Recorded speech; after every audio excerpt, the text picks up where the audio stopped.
नमन परम प्यारे राम परम पूज्य गुरुजन परम दिव्य आत्माएं और आप सबके मंगल आशीष लिए परमेश्वर अकारण कृपा करके अपने श्री चरणों में लेके आए हैं। उनका बारंबार धन्यवाद, अनंत अनंत बार धन्यवाद, अनंत बार धन्यवाद। गुरुजनों की अकारण कृपा से वे हमें अपने श्री चरणों में लेके आए हैं। उनका अनंत बार धन्यवाद, अनंत बार धन्यवाद। बहुत बहुत कृपामय दिन रहा, गुरुजनों की अनंत कृपा रही, बहुत बहुत कृपामय दिन रहा। और या बहुत कुछ सिखाया, बहुत कुछ सिखाते हैं। सो उनका बहुत बहुत धन्यवाद। आज हमारी सैटरडे था, लाइव था, बहुत सुंदर लाइव हुआ। और उसके बाद बैठकें थी, बच्चों के साथ बैठ के और बड़ों के साथ बैठ के, बहुत बहुत कृपामय रही। रामोपासना भी थी, या बिल्कुल। और फिर आई हमारी सुंदरकांड जी की बैठक। और सुंदरकांड जी की बैठक में हम बहुत सुंदर, बच्चे भी कर रहे हैं, बड़े भी कर रहे हैं, बड़ी डेडिकेशन से कर रहे हैं। स्लो कर रहे हैं, बट इट्स फाइन, क्योंकि भजन भी कर रहे हैं, बहुत कुछ लगे हुए हैं साथ साथ करने। एक और चीज़ का नोटिस हुआ, जितने भी साधक हुए सबका बहुत अच्छा हुआ, पर एक एडल्ट और एक बच्चा, दो साधक ऐसे रहे जिनको स्केल बदलने के लिए चेंज करवाया। मैं अच्छे से, मुझसे नहीं बताया, मतलब मैं बता नहीं सकती मैं तो बता नहीं सकती सही, पर प्रभु ने ऐसे। तो जब दूसरी बार भी उन्होंने, एक साधिका जी ने चेंज किया स्केल, और जब वो उन्हें ऊपर, तो उनकी आवाज़ से लगता है कि वो बहुत हाई गाते हैं, किंतु जब हाई गाया ऊंचा खींचते हैं तो वो ऊंचा खींच नहीं पाते। तो ये चीज़ मुझे नहीं पता लगी किस तरह से है।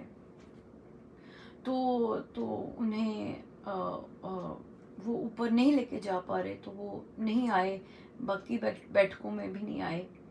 तो उनसे पूछा, तो उनसे क्षमा मांगी कि भाई मैं देखो, मैं तो हर चीज़ में मैं मुझे महाराज ने बिठाया है, पर मैं मास्टर नहीं किसी भी चीज़ की, ना गायकी की, ना शास्त्र, मैंने कुछ पढ़ा ही नहीं है। महाराज जो पढ़ाते हैं बस वही है, और बाकी चीज़ें की, और संसार की कार्यविधि की, जिस तरह से चलता है, बहुत बहुत मैं कह सकती हूँ एक विचित्र प्राणी महाराज ने बिठाया है। पर वो, तो मैंने पूछा महाराज कि महाराज, तो आई गेस मेरा टेस्ट ही हो रहा था कि देखने के लिए कि क्या इस चीज़ पर, कि वो ठीक नहीं बता पाई, क्या मुझ में कर्तापन आता है, और अगर कर्तापन आता है फिर तो मैं हर जगह क्रैश हो जाती कि भाई ओ माय गॉड, मुझे तो कुछ नहीं आता, इस तरह की जो वेग चलता है, मुझे तो, मैं तो कुछ नहीं, मैं ये सब क्यों कर रही, ऐसे बाकी सारी चीज़ों में भी। तो वहाँ पर फिर बहुत कृपा बरसी, और कहा नहीं, ये तो सच नहीं है कि मैं कर रही हूँ, मुझे तो किसी के सुर का कभी कुछ भी नहीं पता चलता, और कैसे साधक अपने आप बजा रहे हैं, सब कुछ कर रहे हैं, मैं तो नहीं कुछ कर सकती।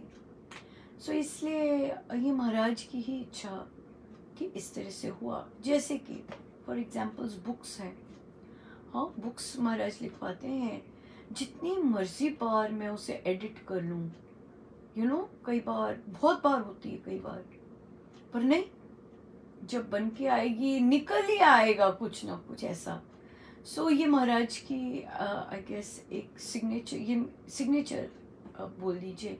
इसी तरह फिर यही चीज़ इधर भी लगी कि नहीं, पूरा तरह नहीं वो चीज़ करी, जो जो एक दो साधक हुए उनमें कुछ ना कुछ इस तरह का किया।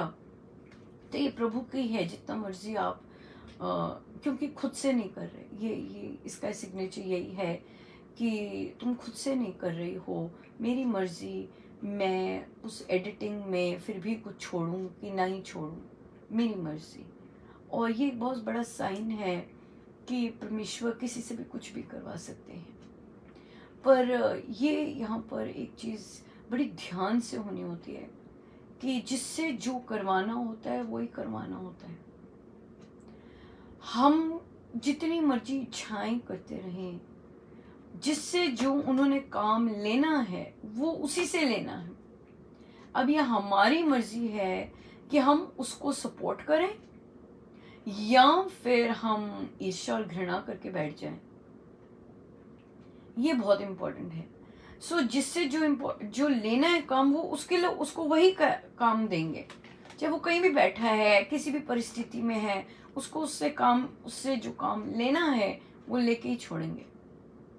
राइट? तो जो नहीं लेना, अगर नहीं लेना किसी से वो काम, तो नहीं लेंगे। तो इसलिए इसलिए ये बहुत इम्पोर्टेंट है। ये बहुत इम्पोर्टेंट है कि हम फिर यही चीज़ रही कि ठीक है, आपकी मर्जी। क्या कर सकते हैं, राइट? हम तो मुझे तो क्योंकि इतनी नॉलेज नहीं है, सो इसलिए मैं इतना ज़्यादा उसमें इंडल्ज नहीं करती हूँ।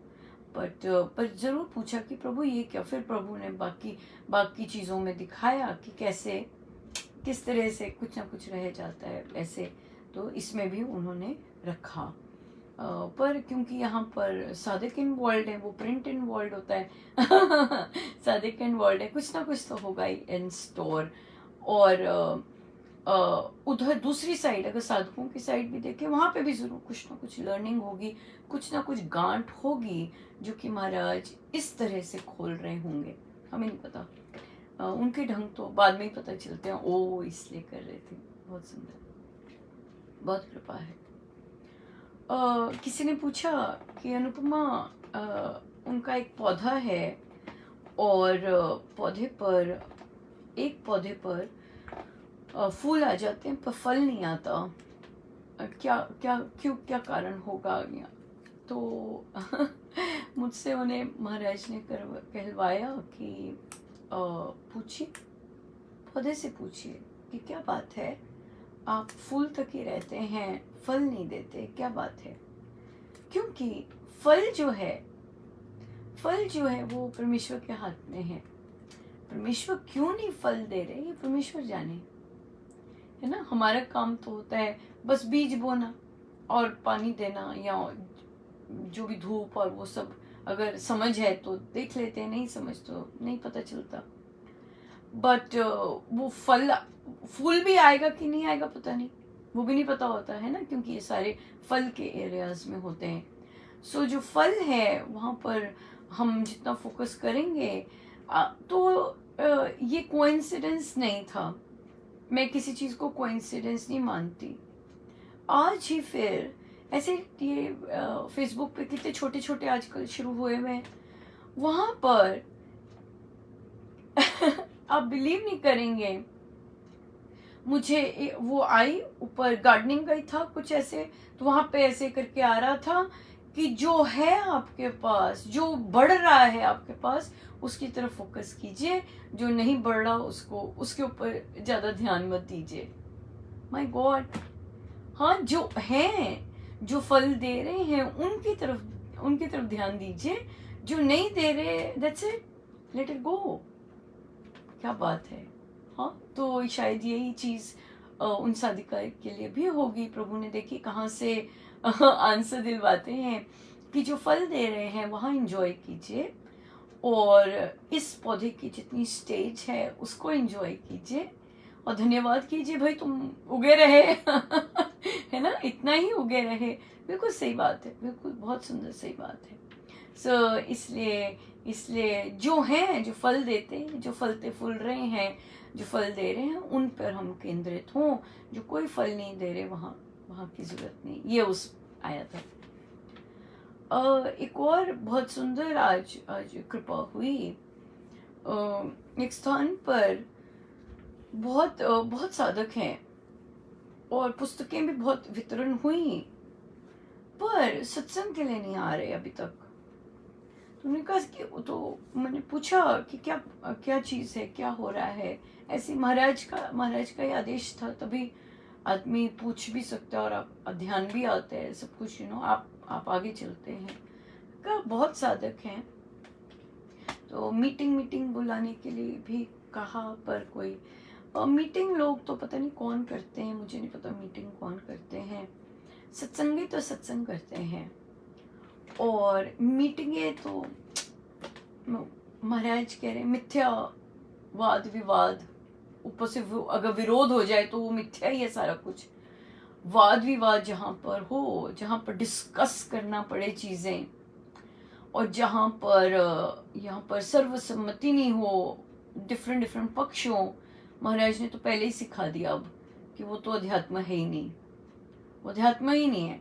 तो मीटिंग होनी चाहिए, किस चीज़ की होनी चाहिए, चलो भाई सत्संग करो कौन क्या करेगा, ये मीटिंग होनी चाहिए। ये नहीं कि भाई कहाँ क्या हो रहा है, क्यों हो रहा है, ये सब नहीं, ये सब नहीं। मीटिंग होनी चाहिए कि मीटिंग होनी चाहिए, सत्संग कब करें, मीटिंग होनी चाहिए कहाँ हो और कैसे हो, ये मीटिंग होनी चाहिए। ना कि करें कि ना करें, ये नहीं, कब ये नहीं होनी, ये नहीं है। क्योंकि ये जो होना है ये तो वो नहीं है, ये तो बीजारोपण नहीं है, ये तो सोचते ही रह जाएंगे, और वहाँ दिखता भी नहीं है कुछ इंटरेस्ट है कि नहीं है, नो। सो इसलिए वहाँ बोला कि इतने साधक होते हुए भी वहाँ बहुत है साधक, पर सत्संग कुछ नहीं होता, अटेंड भी नहीं करते, तो सूखा हुआ है, सूखा आया हुआ है, उजाड़ हुआ है। जब जब सत्संग लगते हैं, संतों का समागम होता है, उनके वचनों के रूप में, उनके उनके उनके प्रवचनों के रूप में, उनके, तो वहाँ पर फिर हरियाली आती है, वहाँ पर होता है। पर जहाँ नहीं होता वहाँ तो उजाड़ बन जाता है, उजाड़ ही होता है वो। उजाड़ में अ, उजाड़ में प्राण लाना। हाँ, अहिल्या का हमें याद है कि जब उस आश्रम में घुसे, सारा वन लहलहा रहा था, पुष्पों से, फलों से, पत्तियों से, पर एक सेक्शन वन का था सूखा, उजाड़ पड़ा था। इतना उजाड़ था कि प्रभु के नोटिस में आया कि ये क्या, ये वाला एरिया ऐसा क्यों है, बाकी तो इतना फलता फूलता है। तो प्रभु ने कहा यहाँ नारी का उनके गुरु ने कहा यहाँ नारी का अपमान हुआ है। ये बहुत इम्पोर्टेंट है। जहाँ नारी का अपमान होता है वो उजाड़ बनता ही बनता है, चाहे वो घर हो, चाहे कोई और स्थान हो कहीं और। नारी का अपमान किसी घर में भी, सत्संग स्थलों की तो बात ही अलग है, गांवों की, देशों की, वो तो बात ही अलग है। वहां पर जहाँ नारी का सम्मान नहीं होता, वहां पर खुशहाली नहीं होती, वहां पर बरकत नहीं होती, वहां पर आमदनी के लिए लाले पड़े रहते हैं, और भक्ति तो कैसे हो, राइट। तो ये चीजें बहुत इंपॉर्टेंट हैं देखनी। और ये गुरु ने कहा ये यहाँ पर ना नारी का अपमान हुआ है, उसे ना मिथ्या दोष करके उसको अपमानित किया हुआ है। ये शब्द स्वामी जी महाराज ने यूज किए हुए हैं कि उस पर गलत आरोप लगाकर उसका अपमान हुआ है, तभी ये ऐसी बनी हुई है। ये गुरु बता रहे हैं, राइट, यस। सो बहुत सारे कई स्थान होंगे ऐसे जहाँ नारी का इस तरह अपमान होता है, वो उजाड़ बन जाता है। तो वहां पर परमेश्वर को ही जाना पड़ता है, वहां पर बुद्धि, विवेक, सब कुछ लोप हो जाता है, कदम ही नहीं बढ़ते सत्संग के लिए। तो वहां पर परमेश्वर को, गुरुजन संतों को बुलाना पड़ता है, क्षमा मांग कर, और कि आइए, क्षमा कीजिए, पधारिए महाराज, पधारिए, निमंत्रण देना पड़ता है गुरुजनों को। और फिर वो जब पधारते, फिर कहीं ना कहीं आध्यात्मिक वर्षा होती है। नहीं तो दीक्षा लेके भी, गुरु धारण करके भी सूखा पड़ा रहता है, सूखा हुआ है। सो ऐसे कई स्थान हैं जो सूखे हैं, और या प्रभु ही आते हैं, फिर प्रभु की करुणा ही होती है जो कि वे जाते हैं और फिर तारते हैं। सो इसलिए ये आध्यात्मिक लेवल से भी अगर देखें कि किसी भी जीव का अपमान करना, चाहे घर हो चाहे बाहर हो, आप परेशान हैं कि भाई बरकत नहीं हो रही, नौकरियां जा रही है, रोग लगे हुए हैं, आप मुड़ के देखिए आपके घर में किसी नारी का अपमान तो नहीं हो रहा। हाँ हाँ, किसी न किसी तरह का मेंटल रोग है, या किसी न किसी कुछ ना कुछ अड़ा पड़ा है। देखिए कि किसी घर में नारी का अपमान तो नहीं हो रहा। अगर नारी का अपमान हो रहा है, अगर आप सुधारते हैं उस चीज को, आप देखेंगे कि अपने आप फलता फूलता सब कुछ होने लग जाएगा, बहुत होने लग जाएगा। सो ये बहुत इम्पोर्टेंट है। और तो हमें नहीं पता होता किस कारण से साधक भी हैं, फिर भी सत्संग की ओर उनके कदम नहीं मुड़ते। उसके लिए तो साधकों को ही क्षमा मांगनी होती है कि परमेश्वर पधारिए, प्रभु पधारिए, ताकि ये हरी भरी हो, यहाँ पे राम नाम की गूंज हो, यहाँ पे इस तरह से हो काम है, ये चीज हो। सो या ये सारी आज लर्निंग थी, चर्चा थी, बहुत सारी लर्निंग थी ये वाली आज ये रहा।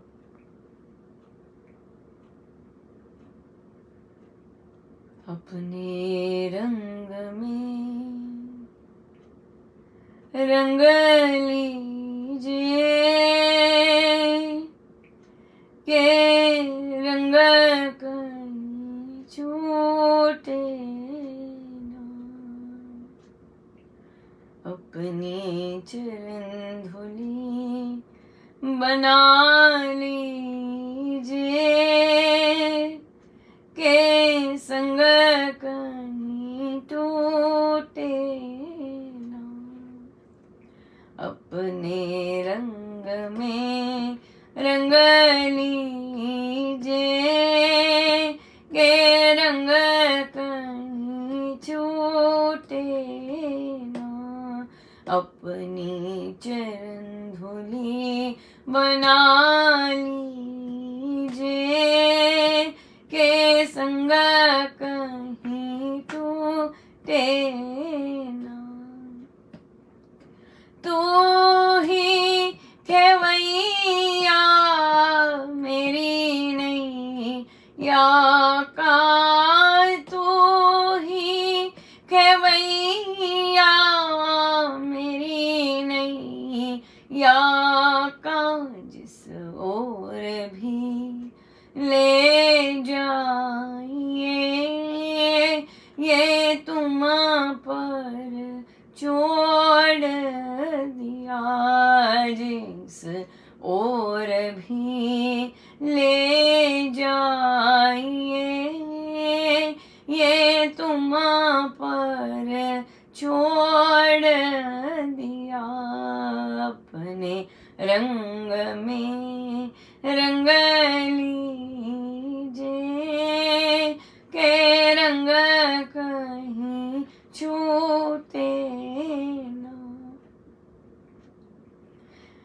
कितने अवगुण मुझ में प्रभु जी, कितने अवगुण मुझ में प्रभु जी, पर हूँ तो मैं तेरी रे, कृपा कर अपना लीजिए, अपने रंग में रंग लीजिए के रंग कहीं छूटे ना, बोलूं तो ऐसा बस तेरा देखूं तो ऐसा बस तू ही तू दिखे हर सांस में बस जाओ राम के तुम बिन रहा ना जाए हर सांस में बस जाओ राम के तुम बिन रहा ना जाए अपने रंग में रंग लीजिए के रंग कहीं छूटे ना। ऐसी कृपा करो मेरे राम जी, ऐसी कृपा करो मेरे राम जी, बस तू ही तू रह जाए रे, चाहे किधर भी मैं देखूं रे, बस तू ही तू रह जाए रे, के किधर भी मैं देखूं रे, अपने रंग में रंग लीजिए के रंग कहीं छूटे ना। अपनी चरण धूली बना लीजिए के संग कहीं टूटे ना, के संग कहीं टूटे ना, के संग कहीं टूटे ना।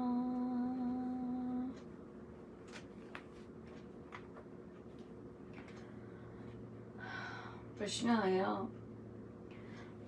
बच्चे का रिजल्ट निकला, बच्ची का रिजल्ट निकला, बच्ची बहुत कॉन्फिडेंट थी कि हो जाएगा क्लियर, इतना कॉन्फिडेंट थी कि बुक्स भी पैक कर दी, पर जब रिज़ल्ट आया तो बच्ची का क्लियर नहीं हुआ और घर में बहुत ही माहौल बहुत ही उदास था।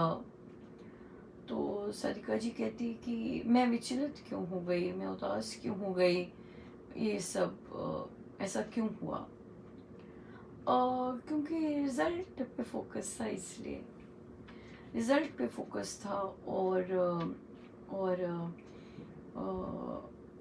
रिज़ल्ट की न केवल फोकस था बल्कि आशा थी, अपनी इच्छा की आशा थी, जैसा हम चाहते हैं वैसी इच्छा की आशा थी।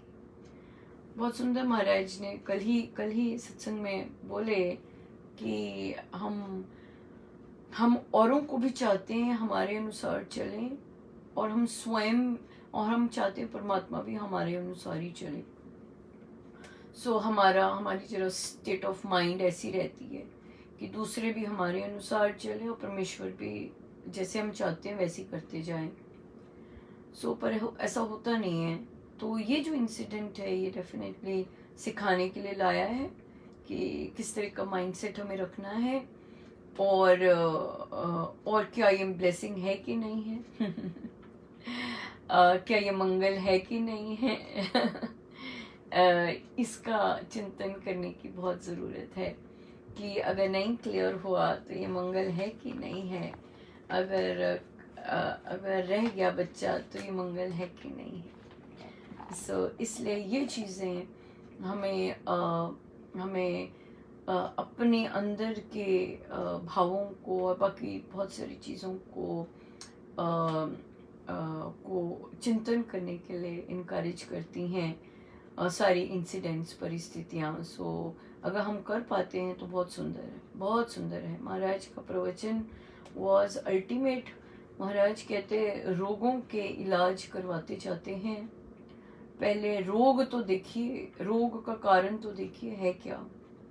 घृणा, ईर्ष्या, स्वार्थ, द्वेष, ये सारी अग्नि ही रोगों के कारण होती हैं।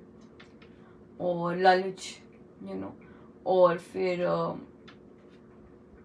इसके कारण ही हमारे देह पर रोग आते हैं। सो हम मॉनिटर करना चाहिए कि हम जो भी हम परेशान हुए हैं या जैसे भी हुआ है वो उसका कारण क्या है, और क्या चीज़ है, क्या चीज़ हम चाह रहे हैं, या कामना, ये बात है।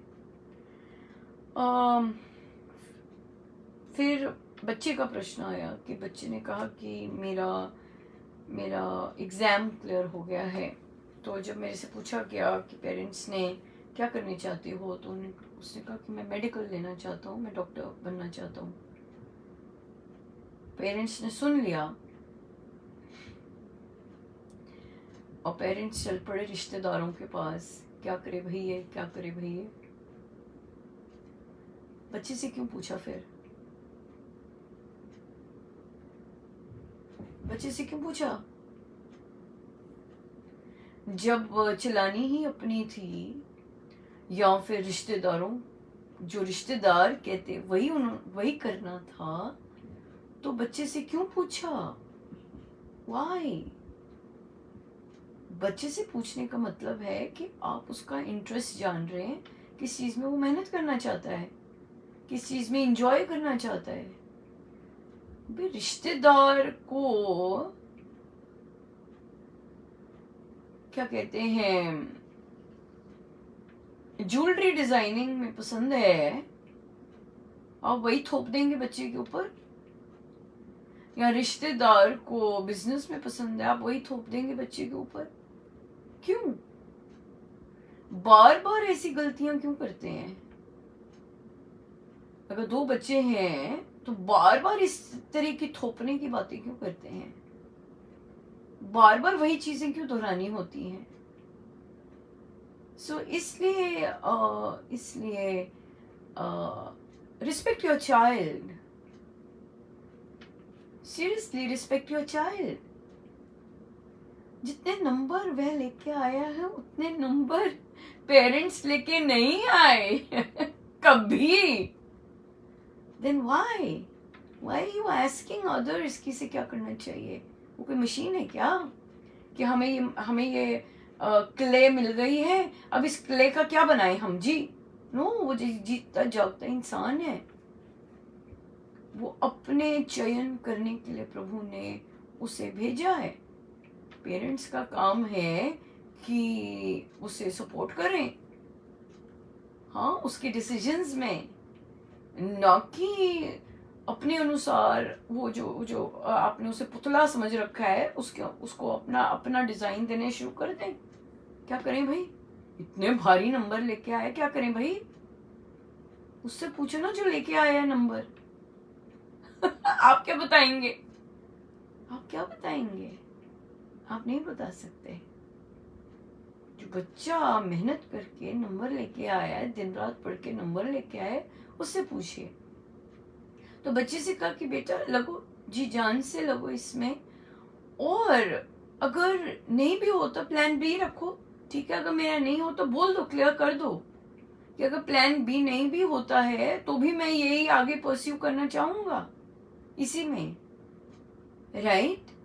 और या बिल्कुल नहीं सो इसलिए आप कीजिए, मेहनत कीजिए। तो बच्चे ने कहा कि व्हाट इफ उससे घर में जो डिस्ट्रैक्शंस होती हैं उससे क्या, उससे मैं कैसे जूझूं? तो मुझे नहीं पता, मैंने कहा मुझे नहीं पता किस तरह की डिस्ट्रैक्शंस होती हैं, सबका घर अलग होते हैं, सबकी फैमिली अलग होती है, सबकी फैमिली लाइफ, फैमिली स्ट्रक्चर अलग होता है। तो उन्होंने कहा नहीं, जैसे कई घर में सिचुएशंस आ जाती हैं तो हफ्तों हफ्तों डिस्टर्बेंस रहती है और फिर फैमिली मेंबर्स परेशान रहते हैं। मैंने कहा no, let them take care of themselves ना, हाई टाइम अभी आपका प्राइम टाइम है, आप अपने रास्ते निकालो, आप ट्यूशंस निकालो, बाहर जाके पढ़ना चाहते हो बाहर जाके पढ़ो, अपना अपना अपना लाइब्रेरी, बाकी टाइम समय लाइब्रेरी बिताना चाहते हो लाइब्रेरी पढ़ो। नो, बिल्कुल नहीं। तपस्या तो ऐसे ही होते, शटडाउन सब। महाराज निकल गए थे, महाराज ने जब मेहनत करनी तो निकल गए ना। मेहनत करते हैं तो डिस्ट्रैक्शन में थोड़ा ना, डिस्ट्रैक्शंस और इस तरह में बाकी चीजों में इंडल्ज करेंगे तो उस चीज में तो फिर मेहनत हो ही नहीं पाएगी ना, वो नहीं हो पाएगी। तो इसलिए मेहनत करनी है आप, और आप अंदर से चाह रहे हैं मैं मेहनत करूं, तो देखिए अगर बाहर जा सकते हैं, आउट ऑफ स्टेट जाके बहुत सारी ट्यूशंस होती हैं, बहुत सारे सपोर्ट सिस्टम्स होते हैं कि बाहर जाके पढ़ें, आराम से पढ़ना चाहते हैं तो पढ़ें। अगर उस तरह की लगन है कि डिस्ट्रैक्ट बाहर जाके नहीं होंगे और पढ़ें तो पढ़ सकते हैं बाहर जाके, राइट। और घर आए, छुट्टियों में आए, जो भी है देखें इस तरह से। तो पढ़ने के लिए तो, तपस्या के लिए, साधना के लिए तो खुद ही रास्ते निकालने पड़ेंगे। कोई नहीं आपको समझने वाला, कोई नहीं आपको वो करने वाला, चाहे बच्चे हैं चाहे बड़े हैं, no, nobody. You will have to take care of yourself, you will have to take care of your goals, you will have to take care of everything, you alone. कई फॉर्चुनेट होते हैं, उनके प्रारब्ध होते हैं, उन्हें support मिल जाती है। अगर कोई सपोर्ट नहीं मिलती, चलते जाओ, चलते जाओ। महाराज तो टोटल सपोर्टिव होते हैं, टोटली सपोर्टिव होते हैं, आपके प्रारब्धों में सपोर्टिव होते हैं। ये प्रारब्ध ही तो होते हैं कि कोई सपोर्ट नहीं मिल रही, ये प्रारब्ध ही तो है, राइट। ये प्रारब्ध ही तो है कि पॉजिटिव चीज करने में अड़चने आती हैं, और ये सब कोई नहीं आता बीच में, बिल्कुल सही है। अगर बीच में आएंगे तो फिर वो बाधा बन जाती है, इसलिए फ्री फ्लो के साथ चलिए। अकेले चलना पड़े चल जाइए अकेले, ये बात बहुत इंपॉर्टेंट है। साधना करनी है, कोई गोल अचीव करना है, अंदर से बहुत तड़प उठ रही है करने की, कीजिए alone. Take your journey alone, it's okay to take a journey alone, it is perfectly okay to take a journey alone. साथ जाएंगे, साथ करेंगे, कुछ नहीं है ऐसा। और साधना के लिए हमारे सब जगह ऐसे होता है, इमोशनल जब होती हैं, स्पेशली गर्ल्स और साधिका हैं, और शादी से पहले अच्छी साधना करती हैं, सत्संग जाती हैं, जाप ध्यान करती हैं, सब कुछ करती हैं बहुत अच्छा, पर शादी के बाद क्या हो जाता है, मोह के कारण अट्रैक्शन जो हुई होती है, पति को सारा कुछ उगेल देती हैं, सारा कुछ ही खोल के रख देती हैं, बस जी हो गया ताला बंद। चुप रहना चाहिए। साधना पर्सनल है। अगर साधना करते रहना चाहते हैं ससुराल में, इवन पेरेंट्स के यहाँ भी, अपने पेरेंट्स के यहाँ भी करते रहना चाहते हैं चुप करके, क्योंकि चारों जने, अगर 4 जन हैं फैमिली में, चारों जनों के कॉन्सेप्ट बिल्कुल अलग होंगे, और अगर एक में बहुत डिफरेंट चीज है तो जरूरी नहीं उसको उसके भावों में सपोर्ट मिले, नो, नॉट एट ऑल। इसलिए परिवार भी अगर सारे के सारे दीक्षित होते हैं, तब भी आप एक अनूठा निकल आते हैं, राइट। चलते जाइए, चुप रहिए, चुप रहिए और चलते जाइए। हर बात शेयर करने की जरूरत नहीं होती बाकी परिवार वालों के साथ। कब कौन क्या ठप ठप ठप ठप करने लग जाए नहीं बता सकते। सो इसलिए चुप रहिए, साधना के मामले में चुप रहिए और पर चलते जाइए। और जो लड़कियां मैरिज करके जाती हैं, चुप रहिए।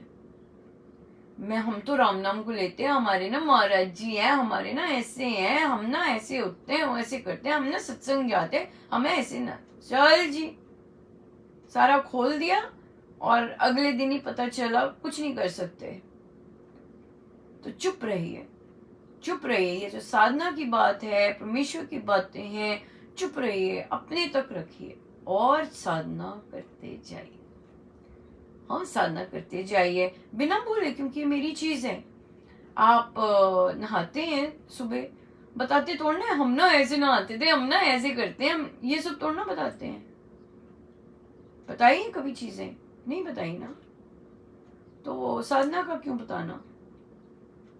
इसलिए जिस तरह रूटीन है आपका नहाना, उस तरह रूटीन है आपका पूजा करना। आप बैठिए, अपनी साधना कीजिए, और बाकी काम जैसे करते हैं करते जाइए।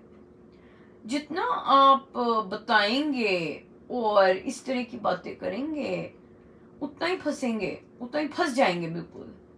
साधना इज वेरी पर्सनल, और चुप करके उसमें ग्रो करते रहना चाहिए, चुप रहना चाहिए उसके मामले में। आप जो करते हो आप करो, मैं जो कर रही हूँ मैं चुप करके कर रही हूँ अपना। और परमिशन, ये सब इतना नहीं, ये सब बातें नहीं करनी चाहिए। ये परमिशन कुछ नहीं होता। साधना परमेश्वर का नाम ले रहे हैं आप। आपको फैमिली मेंबर्स में आपकी फैमिली आई है, क्यों? क्योंकि आपने ऋण चुकाने हैं। कॉन्सेप्ट बिल्कुल क्लियर होने चाहिए। ऋण चुकाने आए हैं, ऋण बढ़ाने नहीं आते। सो चुकता होते जाएं और रिस्पॉन्सिबिलिटीज करते जाएं, और चुप करके अपनी साधना करें। और या तो उसी तरह बच्चे भी जो पढ़ने जाते हैं बाहर, वहां पे भी बहुत इम्पोर्टेंट है कि आपका मेंटल, आप कनेक्टेड रहें सत्संग से। चाहे आप बुक क्लब है, चाहे आप सत्संग करते हैं, कनेक्टेड रहिए। क्यों? क्योंकि बाहर की जो डिस्ट्रैक्शन है वो हमारे कोई ना कोई अंदर बीज जागृत कर देती है। तो जब सत्संग से हम कनेक्टेड रहते हैं, तो हमारे वो जो जो भी कुछ धूल आती है, ये आती है, वो कई बार जड़ से ही उखड़ जाती है, और हम फोकस्ड रहते हैं, हमें गाइडेंस मिलती रहती है। सो इसलिए और मेंटल एटीट्यूड बहुत सही होना बहुत जरूरी है। कंपटीशन करना है, कंपटीशन में जाना है, किससे compete कर रहे हैं, ये बहुत इंपॉर्टेंट है। एक दूसरे से compete करेंगे तो रह जाएंगे। एक दूसरे से compete करने का मतलब ही नहीं है। अपने आप से compete कीजिएगा। उसके इतने आ गए, उसके इतने आ गए, और वो तो कर गया, उसने तो सारे क्वेश्चन सॉल्व कर लिए, मैं रह गया। नहीं, कल मैं 10 कर पाया था, आज मैं 15 कर पाया हूँ। That's it. कल मैं बैठ नहीं पाया था, पर आज मैंने इतनी अच्छी सिटिंग दे दी। मैं पिछले हफ्ते मेरी सिटिंग रेगुलर नहीं थी, और इस हफ्ते मेरी सारी सिटिंग रेगुलर हुई है। ये है compete करना है, अपने आप से कीजिएगा। एक दूसरे तो अपने अपने सारे अपने प्रारब्ध लेके आए हैं, एक दूसरे के प्रारब्ध से क्या compete करना। Isn't it? Make sense, no? एक दूसरे से क्या compete करना, सबके अपने अपने प्रारब्ध हैं। कंपटीशन तो ग्रो तो अपने प्रारब्धों से ही करना है ना। प्रारब्ध आ गए, मेरे को कुछ समझ नहीं आया, मेरी सारी असाइनमेंट रह गई, पर उनसे ही तो जूझना है ना। आज नहीं पढ़ पाया, कल नहीं पढ़ पाया, हफ्ता निकल गया, पढ़ नहीं पाया, वो प्रारब्ध है, उनसे ही जूझना है ना। ये बात है, कॉम्पीट करना है, अपने प्रारब्धों से ही करना है, दूसरों से नहीं करना। सो ये सारा जो माइंडसेट है, ये सत्संग से जुड़ने पे आता है, और फिर सही रहते हैं। और नहीं तो फिर हम परेशान, स्ट्रेस्ड आउट, और स्ट्रेस्ड आउट तो फिर शरीर पर आ गया तो बस छुट्टी, फिर क्या पढ़ाई फिर। तो इसलिए कीजिए मेहनत, चुप करके कीजिए मेहनत। दूसरे से एक्सपेक्ट मत कीजिए कि वो आपका साथ देंगे आपकी मेहनत में, नॉट एट ऑल। आप मेहनत कीजिए, और आप छोटे छोटे स्टेप्स लेके अपनी चॉइसेस ऐसे मेक कीजिए जो पॉजिटिव हूँ, पॉजिटिव राह पे लेके जा रही हूँ, एंड या the goal will be there in no time. मेहनत पे ध्यान देते हैं, ना कि फल पे होगा कि नहीं। नहीं, किस तरह मेहनत करनी है, किस तरह डिसिप्लिन में रहना है, किस तरह कंसिस्टेंट रहना है, ये सब बहुत इम्पोर्टेंट है। चलिए जी, हम चलते हैं आगे।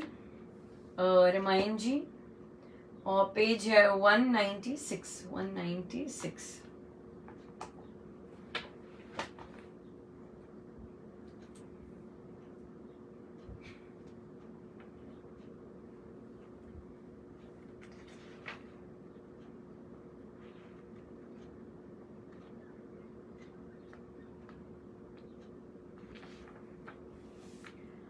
भूप तो शक्तिमान है, बने नहीं मैं दीन।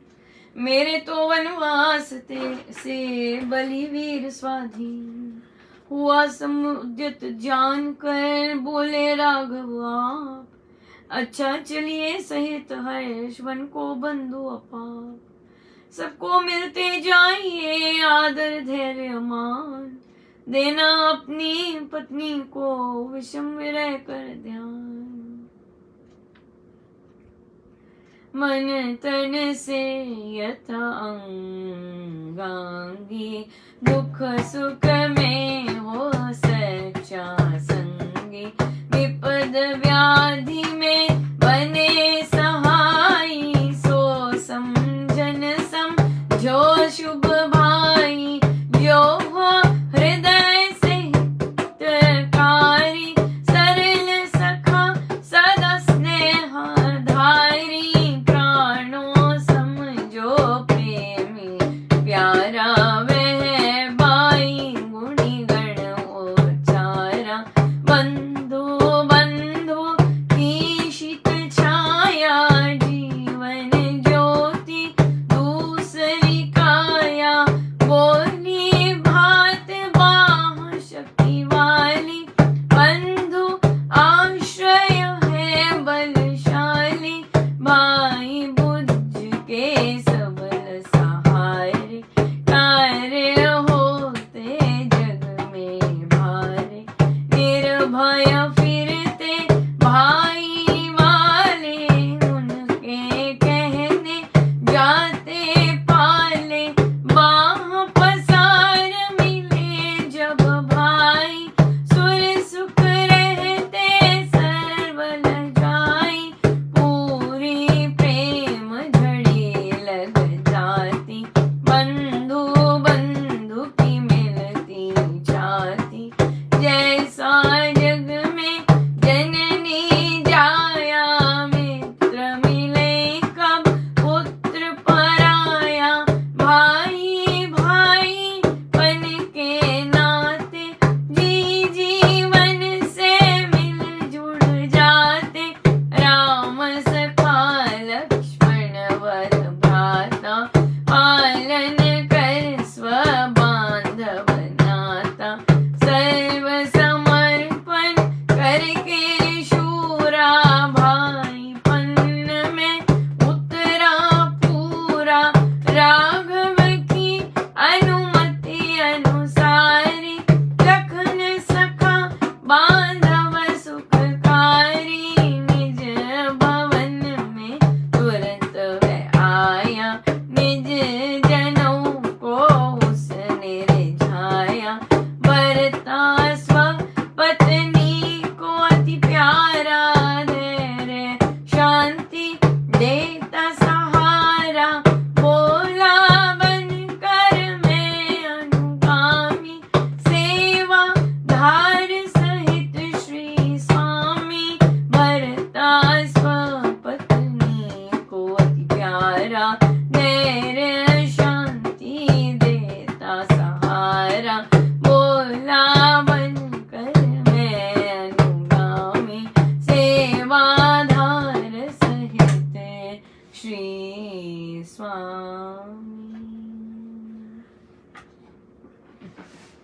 तो लक्ष्मण जी, तो प्रभु ने कहा कि भूप का सहारा बनना, ये करना वो करना। कहते हैं भूप तो शक्तिशाली है, राजा शक्तिशाली है, वे कोई ऐसे वैसे तो नहीं है कि दीन लाचार, ऐसे नहीं है।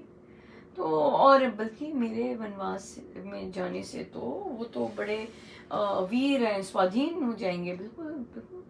तो और फिर कहते हैं कि फिर ये सब सुनकर राघव बोले ठीक है चलिए, पर बड़े खुश होके कहते, बड़े खुश हुए ये कह के कहते सहित हर्ष, कहते चलिए वन को। और फिर कहते सबको देखिए अब कैसे कैसे राय दे रहे हैं।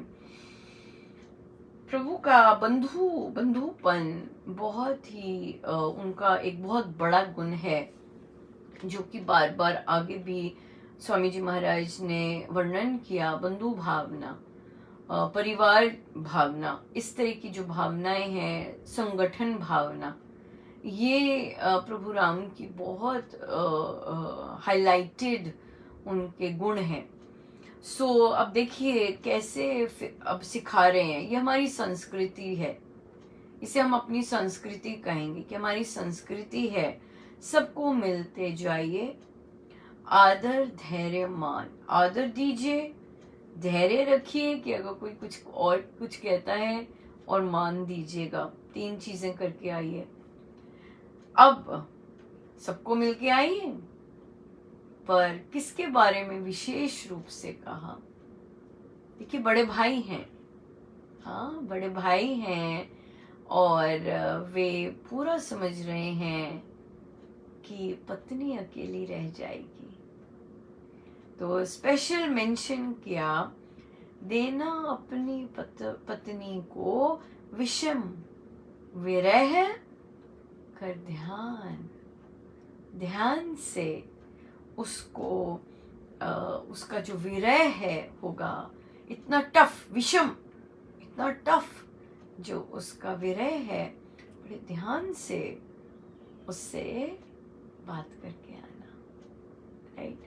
कितनी कितना अंडरस्टैंड करते हैं ह्यूमन रिलेशनशिप्स को, कितना ज़्यादा दूसरे, चाहे स्त्री है उसकी भावनाओं को कितनी सुंदर तरह समझते हैं, और प्रभु ने समझी हैं। चाहे अहिल्या है वहाँ समझी हैं, चाहे माँ है कौशल्या है वहाँ समझी हैं, चाहे अपनी पत्नी है वहाँ समझी हैं, सबकी इंडिविजुअल मन की भावनाएं। अब भाई के बारे में बता रहे हैं कि कैसा होता है भाई, जो मन तन से एक हो, दुख सुख में सच्चा संगी हो। ये जब हम पढ़ेंगे, अब महाराज ने एकदम ध्यान दिलवाया, जब हम अभी इसका चिंतन करेंगे, भाई कैसा होना चाहिए, हम कैसे भाई हैं ये हमें देखना है, दूसरा कैसा भाई है वो नहीं देखना, हम कैसे भाई हैं वो देखना है। अगर हम ऐसे हैं तो मिल गए सारे नंबर, अगर हम ऐसे नहीं हैं तो फिर सुधारें अपने आप को, ये ऐसे देखना है ना। तो जब भी हम कोई भी रिश्ते की बात करते हैं, हम दूसरे पे नजर डालते हैं, वो कैसा है, वो क्या कर रहा है मेरे साथ, उसने मेरे साथ क्या किया, rather than मैं दूसरे के साथ क्या कर रहा हूँ, मैंने दूसरे के साथ क्या किया। क्या कह रहे कि जो हृदय से हितकारी हो, ये भाई हो। मैं क्या अपना हृदय से हितकारी हूँ अपने भाई के लिए? क्या मैं हृदय से हितकारी हूँ उसके लिए? सरल सखा सदा स्नेहधारी, क्या मेरा भाई प्राणों सम प्रेमी प्यारा है? हाँ, क्या वह उसके साथ बैठ के मेरे साथ बैठ के क्या मेरे भाई को शीतल छाया मिलती है? निर्भय फिरते भाई वाले, उनके कहने जाते पाले। सो जब गले मिलते हैं भाई, तो क्या मैं जब अपने भाई से मिलता हूँ, क्या झड़ी लग जाती है प्रेम की? और फिर राम सखा लक्ष्मण वर भ्राता, पालन कर स्व बांधव नाता, सर्व समर्पण करके शूरा, भाईपन में उतरा पूरा। सो लक्ष्मण जी उतरे पूरे भाईपन में। हाँ, उन्होंने भाई के उसमें बिल्कुल खरे उतरे, सारे जो क्वालिटीज एक भाई में होनी चाहिए वो उनमें है। और फिर गए लक्ष्मण अपने भवन में गए और अपने प्रियजनों को रिझाया, और फिर अपनी पत्नी के पास गए, उनको धैर्य शांति दी और उनको बताया कि मैं अपने प्रभु के साथ, अपने भाई के साथ उनकी सेवा के लिए जाऊंगा। सब ये एक और अनूठे पति पत्नी की वार्तालाप हम कल करेंगे। आइए हम सीधे हो जाए अपने प्रभु अपने गुरुजनों के श्री चरणों में बारंबार अनंत बार।